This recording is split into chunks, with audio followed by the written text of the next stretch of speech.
पेड़ किसका। एक शाम जब सारा आसमान लौटते हुए पक्षियों के कोलाहल से गूंज रहा था, सूरज अपनी किरणों के जाल को पहाड़ियों व पेड़ों की फुनगियों से समेटकर क्षितिज के उस पार जाने की तैयारी कर रहा था, तब नीम के पेड़ पर बैठे पक्षी व गिलहरी यां एक खास विषय पर चर्चा कर रहे थे। विषय था आंगन में खड़े नींबू के पेड़ पर रह रही अकड़बाज बुलबुल। कितना घमंड है उस जरा सी चिड़िया को, सीधे मुंह बोलना ही नहीं चाहती किसी से। नन्ही गोरैया ने गुस्से के मारे एक टहनी से दूसरी टहनी पर फुदकते हुए कहा, तुम बात करने का रोना रो रही हो मौसी। गुलाबी मैना ने अपनी पीली चोंच पंखों में साफ की, फिर कहा, वह तो देखना तक पसंद नहीं करती। देखा नहीं कैसी बुरी सूरत बना लेती है, सिर पर कंघी किए से सुंदर बाल खड़े हो जाते हैं और आवाज भी कितनी कठोर हो जाती है, एकदम बदसूरत नजर आने लगती है। मुझसे पूछो कि क्या गुजरी। छुटकी गिलहरी, जो पिछले पैरों पर बैठी हाथों से अमरूद पकड़कर कुतर रही थी, आगे आकर बोली, मैं तो पका फल ढूंढने उधर चली गई।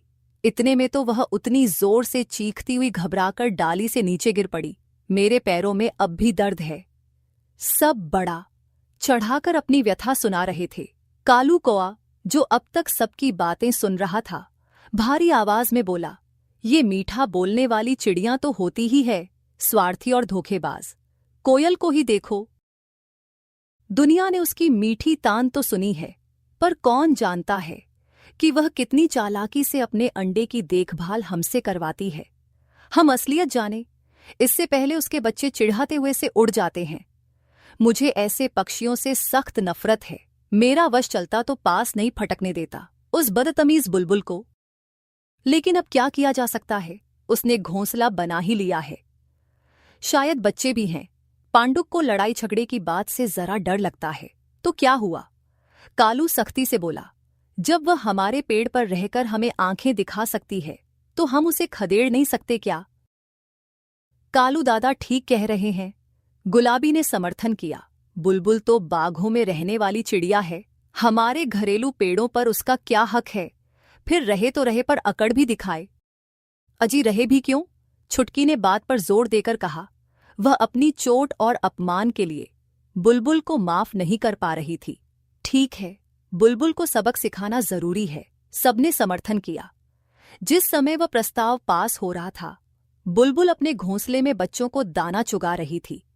वह बारी बारी से तीनों की चोंच में दाना दे रही थी, पर उन्हें सब्र कहाँ था। वे गर्दन ताने, चोंच फाड़े बराबर मांगे जा रहे थे। उनमें एक बच्चा ज्यादा चुलबुला और भुक्खड़ था। वह हर बार आगे चोंच बढ़ाकर मां से दाना छीन लेता था, इसलिए अन्य दो की तुलना में वह कुछ बड़ा और स्वस्थ दिखने लगा था।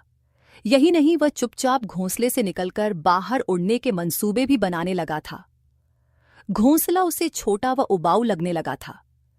दोनों छोटे बच्चे भी कमजोर होने के बावजूद अपने भाई की नकल करके घोंसले से बाहर झांकने की कोशिश करते, और उनके पंख अभी उग ही रहे थे, पर फड़फड़ाने का शौक पूरा करने लगे थे। वे मां के लाख समझाने पर भी कुछ न कुछ बोलते रहते। मां, आसमान कितना बड़ा है। मां, बाहर की दुनिया कितनी खूबसूरत होगी, बताओ ना। मां, हमारे पंख कब बड़े होंगे, हमें जल्दी से उड़ना है दूर तक। मां, हमें खुद कब दाना और कीड़े मकोड़े चुनने दोगी, यहीं बैठे बैठे खाते हुए ऊब गए हैं। मां, अभी कुछ समय और इंतजार करो मेरे बच्चों। बुलबुल अपने नन्हे मुन्नों की बातें सुनकर फूली नहीं समाती। बच्चों से बोलते समय उसकी बोली बेहद मीठी लगती। तुम बहुत जल्दी उड़ना भी, दुनिया भी देखना। कुछ दिन मेरे साथ भी तो गुजार लो मेरे बच्चों। बच्चों की बातें सुनकर बुलबुल खुश तो होती, साथ ही कई आशंकाओं से भी घिर जाती। 15 दिन तक तो किसी को हवा तक नहीं लगी कि नींबू के झुरमुट में एक नन्ही बुलबुल द्वारा 3-3 अंडों की देखभाल हो रही है। लेकिन ज्यों ही अंडे फोड़कर बच्चे निकले, बुलबुल की मुसीबत हो गई। अब क्या अंडे थे जिन्हें दबाए रखती, आंखें भी नहीं खुलीं कि शैतान बच्चों की ची ची चूं चूं शुरू हो गई पूरे जोर से।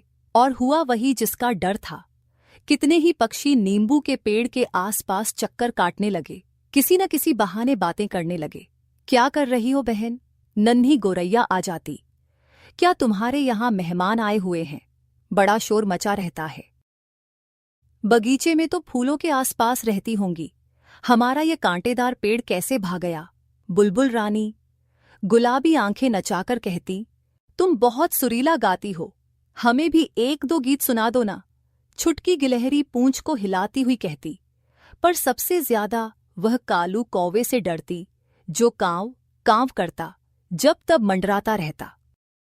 इनके इरादे नेक नहीं है, बुलबुल सोचती और खतरे को टलने की गरज से कहती, मैं जरा व्यस्त हूं, फिर आना। उस समय न चाहते हुए भी उसकी आवाज कठोर हो जाती, कभी कभी तो उसे दुत्कारना भी पड़ जाता। इतना घमंड! सभी को यह बात बहुत अखरी और बड़ा चढ़ाकर, कुछ नमक मिर्च लगाकर बात ऐसी बनाई कि आनन फानन में बुलबुल को भगाने की योजना बन गई और उसकी जिम्मेदारी सौंपी गई कालू कौवे को। अंधा क्या चाहे दो आंखें, कालू तो जाने कब से इसी मौके की तलाश में था। बुलबुल ने कई बार उसे बुरी तरह खदेड़ दिया था, लेकिन अभी तक कालू उसका कुछ नहीं बिगाड़ पाया था। यह मौका पाकर बड़े उत्साह से बोला, आपने मुझे जो काम सौंपा है उसे मैं दिल से पूरा करने की कोशिश करूंगा।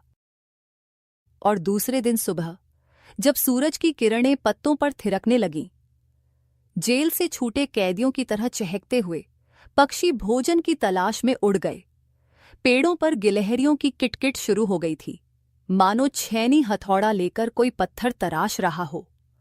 बुलबुल ने भी अपने बच्चों को तमाम नसीहतें दीं, जैसे कि ज्यादा जोर से मत बोलना, घोंसले से बाहर सिर मत निकालना, कोई खतरा हो तो मुझे पुकार लेना, मैं पास ही तुम्हारे लिए कुछ कीड़े चुनूंगी, और उड़ गई।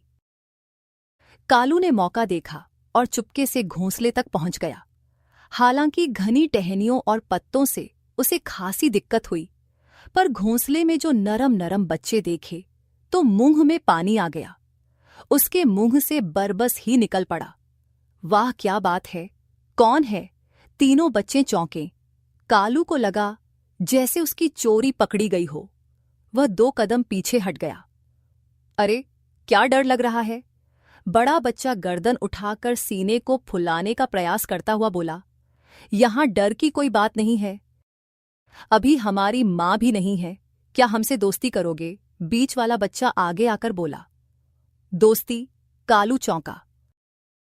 दरअसल हमें एक दोस्त की सख्त जरूरत है, जो बहादुर हो, ताकतवर हो, हमें आसमान की सैर कराए, हमसे खूब बातें करे। बड़े बच्चे ने कहा, क्या है कि हमारी मां न तो हमें जोर से बोलने देती है, न घोंसले से बाहर देखने ही देती है, लेकिन हम खूब गाना चाहते हैं, खूब दूर तक उड़ना भी चाहते हैं, क्या आप हमारी मदद करेंगे? छोटा बच्चा बड़े दबाव से निकलता हुआ बोला। कालू हैरान था, बच्चे निर्भीकता से बोले जा रहे थे, उन्हें न किसी खतरे का एहसास था, न मुसीबत की चिंता। ऐसे में इन पर वार करना तो बेहद शर्मनाक काम होगा। कालू ने सोचा। बच्चों का बोलना जारी था, हमारी मां कहती है कि यहां हमारे कई दुश्मन हैं जो हमें नुकसान पहुंचा सकते हैं, लेकिन हमें तो इस बात पर यकीन नहीं होता, और हमें आप दुश्मन तो हरगिज नहीं लगते। मां ने कहा, जो बहादुर होते हैं बच्चों के दुश्मन नहीं होते, है ना? हाँ हाँ। कालू की जुबान सूखने लगी, बोलने के लिए उसे शब्द ही नहीं मिल रहे थे। कालू तुम वहां क्या कर रहे हो? हम जानने के लिए बेचैन हैं, जल्दी अपना काम करो और वापस आ जाओ। नीम के पेड़ से आती हुई पुकार कालू ने सुनी। उसने अपने इरादे को मन में दोहराते हुए बच्चों की ओर देखा, जो बड़े विश्वास और प्यार से उसे देख रहे थे तथा एक दूसरे से आगे आकर बात करने की कोशिश कर रहे थे। उस समय कालू को अपना इरादा काफी घटिया लगा। उसने थकी सी आवाज में कहा, अच्छा चलता हूं, फिर मिलेंगे नन्हे दोस्तों। अच्छा, लेकिन कल जरूर आना, हम इंतजार करेंगे। तीनों बच्चों की आवाज कालू का पीछा करती रही। वह जान छुड़ाकर नीम के पेड़ पर चुपचाप आ बैठा। तुम कामयाब नहीं हुए ना? नन्ही ने शरारत से कहा। तुम्हारी सूरत बता रही है। कालू चुप रहा। लगता है बुलबुल से हार गए। बुलबुल से नहीं, बेवकूफ गिलहरी, उसके नन्हे बच्चों से जिनके शरीर पर अभी पंख भी नहीं हैं। कालू आवेश में बोला, यह नहीं हो सकता। सभी ने अविश्वास से कहा, यही हुआ है। कालू का स्वर धीमा हो गया। मैंने तय किया है कि जब तक बच्चे उड़ने लायक नहीं हो जाते उन्हें तंग नहीं करेंगे। यह नींबू का पेड़ तब तक उन्हीं का है। ऐसा कहते समय उसकी आंखों में संतोष था। जब उसने अपने साथियों को देखा तो यह जानकर बेहद खुश हुआ कि कोई उसकी बात से नाखुश नहीं था। सभी बड़े ध्यान से घोंसले से आती नन्ही आवाजों को सुन रहे